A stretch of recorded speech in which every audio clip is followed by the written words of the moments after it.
Ерөөлийн сувгийг сонсож байгаа та нартай энэ сайхан өдрийн мэндийг хүргэе.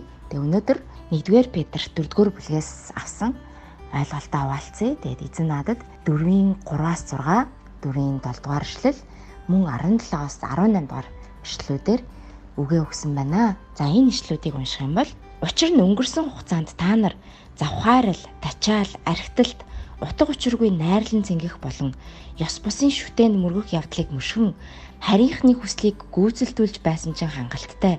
Энэ бүхэнд тэд та нарыг самуурлын урсгалтанд нийлээгүйд гайхширч муу хийлдэг. Гэвч тэд амьд ба хөхстийг шүүхэд бэлэн байгч түүнд тайлагнах болно. Бүх юмсийн төгсгөл ойр ирчгээд байна.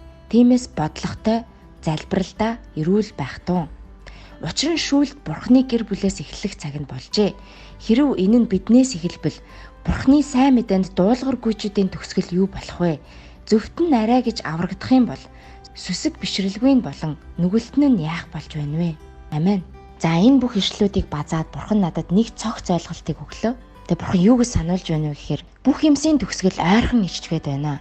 Бурханд дуулгаргүй байх биш, харин бодлоготой байхыг сануулж байна. Тэгээ залбирал минь бас зөв бөгөөд сүнсээр удирдуулсан байхыг бас сануулж байна. Тэгээ Бурхан намайг хараад гашуудах биш, харин намайг хараад надаар бахархаж, намайг хараад баярладаг тийм байхыг надаас хүсэж байгаа юм шиг санагдлаа. Би ч гэсэн өөрөө тийм байхыг хүсэж байна. Яг тэгвэл яг энэ бүлэг дээр бичсэн байна те. Шүүлт Бурхны хүмүүсээс эхэлнэ гэж бичигдсэн байна. Тэгээ түүний мэлминий өмнө бүгд ил тод, түүнээс нуугдаж чадах зүйл нэгч байхгүй. Тийм учраас нэгэнтээ би түүнийг таньж мэдсэн л юм бол, түүний нэгүслийг авсан л юм бол, түүний инэрл хайрыг би, түүний инэрл хайр ямар агууг таньсан л юм бол, түүнд дуулууртай байж, түүний үгэнд хүндэтгэлтэй хандаж, түүний үгийг мөшгсөн, далваа шийдвэр гаргахдаа Бурхны талд гаргаж амьдрахыг үнэхээр хүсэж байна. Тэгээ эзэн сануулж байна. Бүх юмсийн төгсгөл ойрхон ирчгээд байна. Та нар арай гэж аврагдах юм бол бусд нь яах вэ? Сэрээч. Миний нүдний өмнө та нар бүгд ил байгаа учраас надад дуулууртай байж намайг дагаач гэж эзэн яг хэлж байна. Тэгээ би үнэхээр өдөр тутамдаа гаргаж байгаа бүх шийдвэр маань Бурхны өмнө тааламжтай.